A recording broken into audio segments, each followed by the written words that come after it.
Nə qədər insanda Allahın nemətləri, əzəmət çox olsa, o nemətlərin qəlbində böyük olduğunu bilsə, ki, həqiqətən gör Rəbbim mənə nə qədər nemətlər verib. İman neməti, sağlamlıq neməti, ailə neməti, əminamanlıq neməti.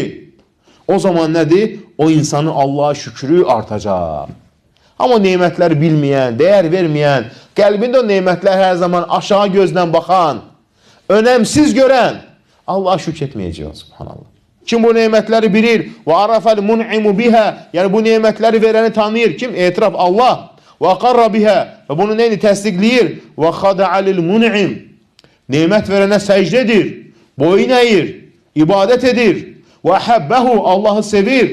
Və radiyə bihi, razıdır Allahla.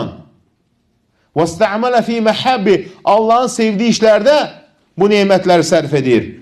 Və ta'ətə, Allah itaət edir. Həzə huvə şəkir, Allah şükr edən bax budur. Bax, ona görə Allah nə deyir? Və qalilun min ibadiyə şəkur, şükr edən qullarım deyir, azdır deyir. Yəni, şükr etmək sadəcə dinlən olmur. Subhanallah.